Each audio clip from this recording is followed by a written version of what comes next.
అవకాశాలొచ్చినప్పుడే అందిపుచ్చుకోవాలని అన్నట్టుగా ఇబ్బడి ముబ్బడిగా సినిమాలను ఒప్పేసుకుని చిక్కుల్లో పడుతోంది శ్రీలీల. చేస్తున్న సినిమాకి న్యాయం చేయక, చేయబోయే సినిమాకి డేట్స్ అడ్జస్ట్ చేయలేక తెగ సతమతమైపోతోంది. అందుకే కాబోలు కాస్టింగ్ చేసినప్పటికీ వద్దనుకుంటున్నారు ఫిల్మ్ మేకర్స్. అఖిల్ సినిమాని ఇలాగే దూరం చేసుకున్న ఈ ముద్దుగుమ్మ ఇప్పుడు మరో ప్రాజెక్ట్ నుండి అవుట్ అయినట్టు కనిపిస్తోంది. ఇక విషయంలోకెళ్తే రీసెంట్ గానే శ్రీలీల ఎంట్రీ బాలీవుడ్ స్టార్ సైఫ్ అలీఖాన్ కొడుకు ఇబ్రహీం అలీఖాన్ తో ఉంటుంది అని పలు రూమర్స్ వచ్చాయి. అలాగే ఆమెతో పాటుగా ఆ యువ హీరోకి కూడా అదే తొలి సినిమాగా పరిచయం అవుతున్నాడని టాక్ వచ్చింది.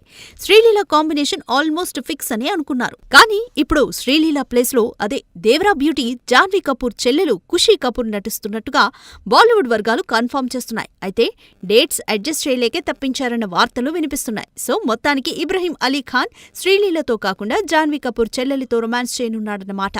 ఇక ప్రస్తుతం శ్రీలీల రీసెంట్ గానే పాన్ ఇండియా సెన్సేషనల్ చిత్రం పుష్ప 2లో హాట్ ఐటమ్ సాంగ్ చేయగా అది ఇండియన్ ఇండస్ట్రీలో ఎంత సెన్సేషన్ అయిందో చెప్పనక్కర్లేదు. ఏది ఏమైనా శ్రీలీల వచ్చినై కాకుండా నచ్చినై చేసుకుంటూ ముందుకెళ్తే బాగుంటుందని ఓపెన్ గానే కామెంట్స్ చేస్తున్నారు filmy fans. For more videos like this, subscribe Big TV channel.